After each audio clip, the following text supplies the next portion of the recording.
The year was 1944. Much of the world lay in ruins. The Church of the Brethren began thinking of a place from which to coordinate relief efforts. Staff member M.R. Ziegler remembered the abandoned Blue Ridge College in New Windsor, Maryland. I came to New Windsor all by myself to check on what is being done in these buildings here, and I found that they were not being used. M.R. also learned the buildings were to be auctioned September 6, 1944. When the bidding started, M.R. and Dr. Paul H. Bowman, head of the Brethren Service Committee, were there. There was another gentleman by the name of Miller Richardson who was bidding on the property, and when he learned that the church was his opposition in bidding, he decided to withdraw his bidding and in deference to the church. The purchase price was $31,300. The sale was not major news in the community. The nearby Union Bridge Pilot reported it almost routinely. But the purchase marked the start of a major chapter in the history of both the Church of the Brethren and the small town of New Windsor. Even before the sale, the Brethren had been renting part of one of the buildings to process used clothing destined for Europe, an effort headed by John and Margaret Metzler. The purchase allowed the church to turn the entire facility into a center for meeting the needs of countries devastated by the war. In the early days, the center was envisioned as a place to provide material resource relief for war-torn Europe. And that characterized the center, I would say, for probably the first decade. During that time, churches were collecting clothes, canned goods, shoes, and even livestock for needy people in Europe, and the New Windsor Center was swamped. There was so much that they had processing and had storage, not only in the buildings on the campus, but in other places, so it was a pretty overwhelming program. Eventually, the Brethren began sorting, processing, and shipping supplies for other ecumenical church groups, such as Church World Service and Lutheran World Relief. We had a old-fashioned baler that we laid the clothing in, packed it down, pressed it down, wrapped it, and used metal strips to band it and hold it together, and then labeled it for what it was. Some of the supplies arrived by railroad car, others were collected by trucks from the New Windsor Center. They had 6 drivers, 2 for each rig, and we went around over Pennsylvania and Ohio and Indiana, picking up clothing at different churches, bringing it here, unloading it, and then we would, after the clothing was baled, we would take it to the piers either in Baltimore or New York City. Fred eventually married Imogene Kuiper, who was working in the kitchen at the center. The truckers, when they would leave, no matter what hour in the morning, they would pull those air horns, and you'd wake up and know, well, Joe was leaving or Ralph was leaving or somebody, and then you'd turn over and go back to sleep. And they would do the same thing when they come back. And it was like, a family. Much of the clothing for Lutheran World Relief arrived by rail. They left the carloads, the railroad cars, at a certain spot in the city, and all the churches would come together and bring their boxes in and fill the car. And we had as many as 20 carloads in the fall when the Lutherans had their drive. At that time, they even collected shoes. They collected shoes and clothing. I think later they dropped the shoes, but they had a shoe cobbler here to repair shoes, and they shipped a lot of shoes too, as well as clothing. We did the food processing in the basement of the old gym, and we had quite an operation down there. We'd get truckloads of food in there, just poured in. People buy canned goods by the case and send it in to us. And I regret one thing we did. We put Brethren Service labels on all of the cans of canned foods that went overseas, even though some of it came from other churches. I wasn't too happy about that, and as I think back on it, we shouldn't have done that.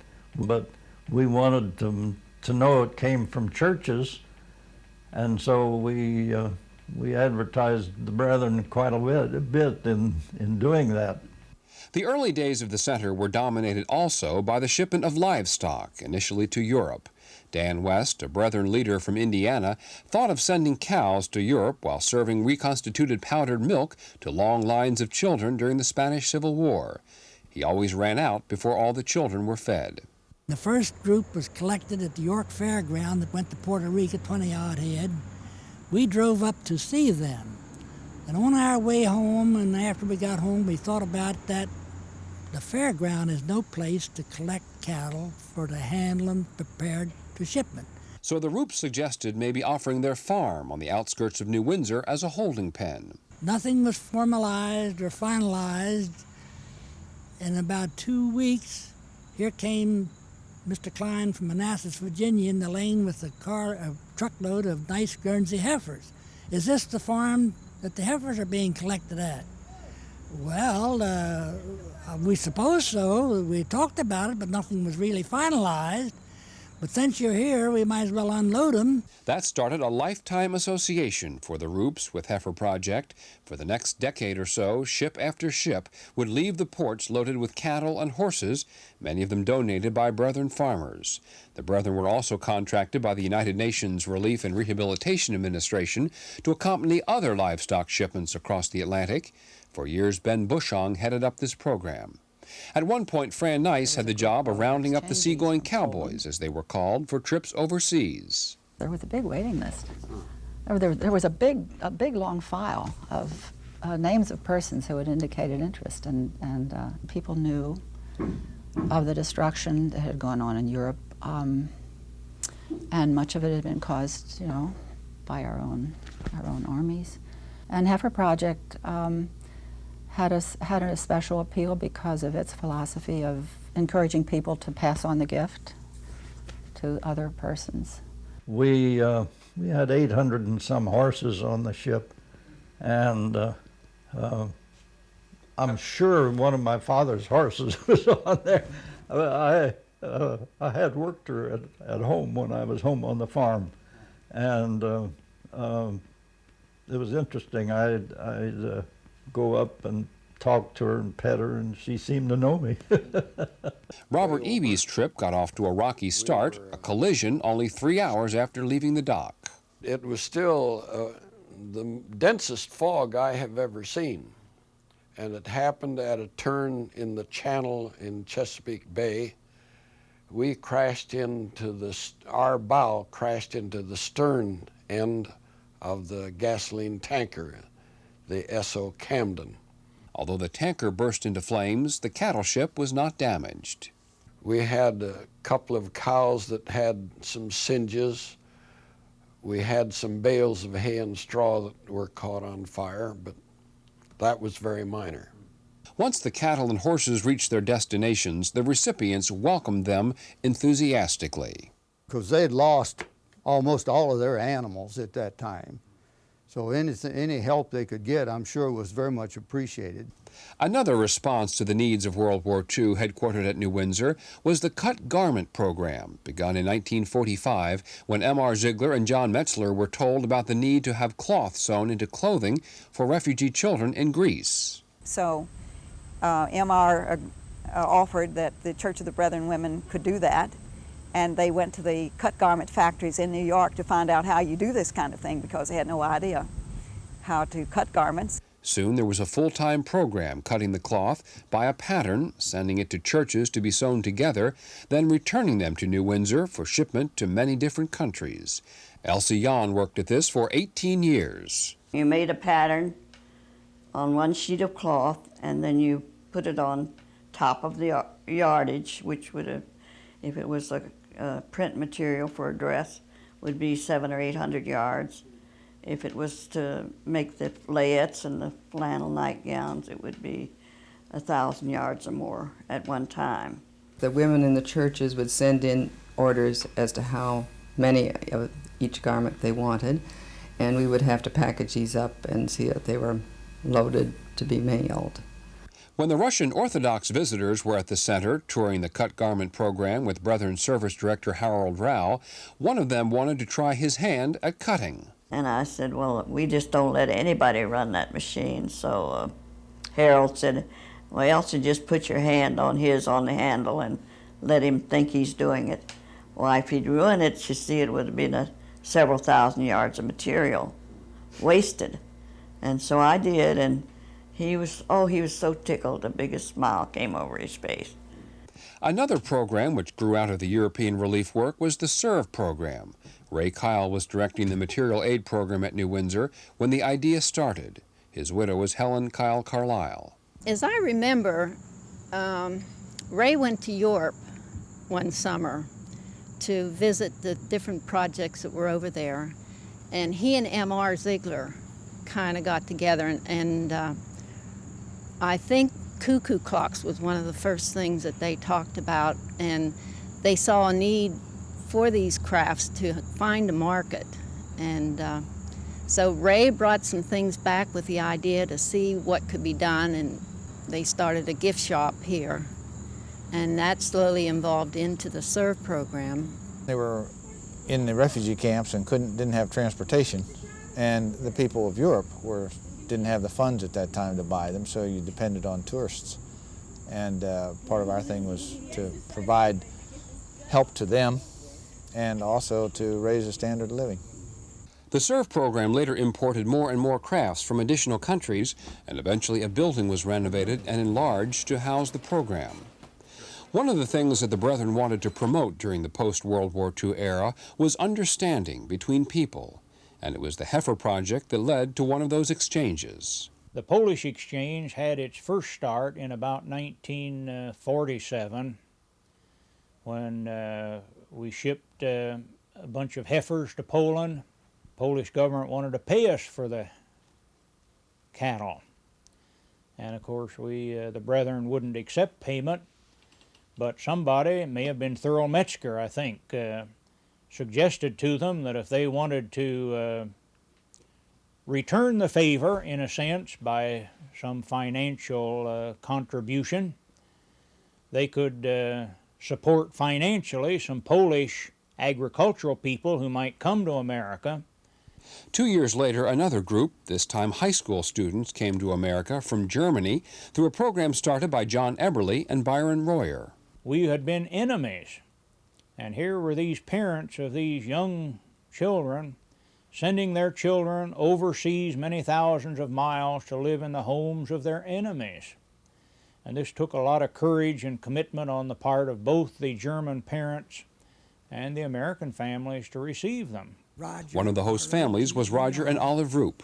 I'm sure there was much better understanding. Our student had said that the most he knew and what he thought about America was what he had seen in movies, cowboys and Indians. Another student was hosted by the Rowan Church of the Brethren in Indiana. I remember Gerhardt on his last Sunday in church in Rowan, Indiana, saying to the congregation, "I can never take up arms against the Americans because I have learned to know them and love them." And the love and respect was mutual between both him and the congregation there at Rowan. Some overseas visitors to New Windsor came with no intention of returning. The service center soon became a major processing point for refugees, directed first by Ben Bushong and later Ruth Early. When I was here in 1949, there were refugees all over the place. She had as many as 100 refugees here at a time that she was handling. At that time, refugees came without knowing who their sponsors would be. In the early 1950s, a group of Kalmuk refugees came through New Windsor, among the many nationalities of people who have been made to feel at home here. There was, the period where most of our clients were Cuban. There was the period where most of our clients were European. There has been more recently a period where most of our clients are coming from, again, the former Soviet Union. So each decade has really seen a response to somewhat particular groups of people. The facility has long been involved in meeting emergency needs. Overseas Brethren volunteers were involved in disaster response long before it was an organized program at New Windsor. When the Danube flooded in 52, 51, through Holland in 51, 52, there were mobile units from BVSers that went out and responded. In the latter part of the 60s, however, we became very much involved in disaster response. And so at one point we even had a disaster team here at the center. on standby for a whole year. That year we had no major disasters. And so then we devised the program to have disaster coordinators in every district and try to organize the districts for disaster response. Then in 1973, disaster response was made an official Church of the Brethren program. About 10 years into the program, the disaster response expanded to providing child care through the efforts of Jan Thompson. Children were the forgotten victims in a disaster, in that parents were very focused on getting assistance, getting homes repaired and rebuilt. He then initiated, with the help of some others, the disaster child care program, which then in turn became a cooperative program that has ecumenical support. During the early days of the Brethren Service Center, a source of labor was volunteers, not only from the church, but also from those enrolled in Brethren volunteer service. Don Snyder was one of the directors of BVS. For many years, the BVSers were trained at New Windsor. Ed Krill was the first training director, and Fran Nyce also worked with training. People worked mostly in the clothing processing. At that time it was a very big program here. And that was deliberate as a way of training for work, but it also helped to support the program financially. So the volunteer work was paid for and helped to pay for the room and board of the volunteers while they were here. The New Windsor community got used to seeing BVSers being dropped off for practice projects around the community in a program called Operation Drop-Off. Drop-Off was another program to encourage people to lose their timidity, I guess, in approaching strangers. And we also had a program called Operation Knock Knock. I think that was Don Snyder's idea when he was the director. And we would go to the towns around here and knock on people's doors and offer to do something for them, to clean their house or to rake leaves or whatever. For the volunteers, training at New Windsor immersed them in the concept of service. This was a place where there was a lot happening in terms of people coming and going. It was kind of a launching pad for a lot of good people-helping programs. And the volunteers were exposed to all of that.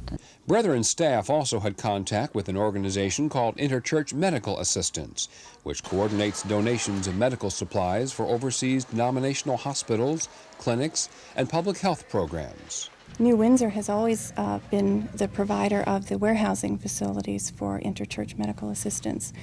From the very beginning, they warehoused all the supplies and handled the packing and shipping of the products to overseas.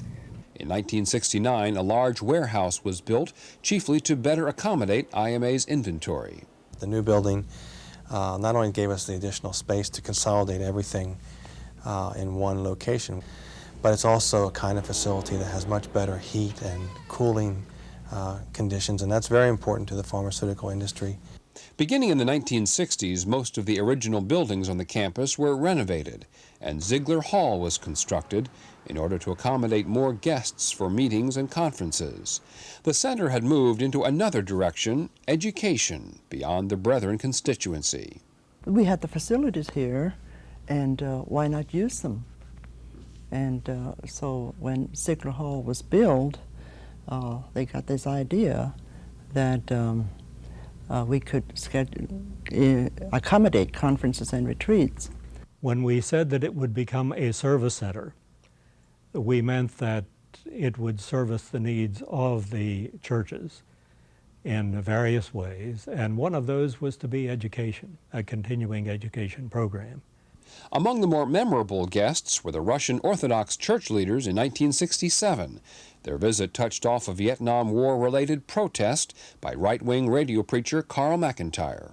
They rode all over town, a whole entourage with big placards, communists, the Brethren Service Center full of communists, and of course a lot of the people, not a lot, but some of the people in town, were impressed with that.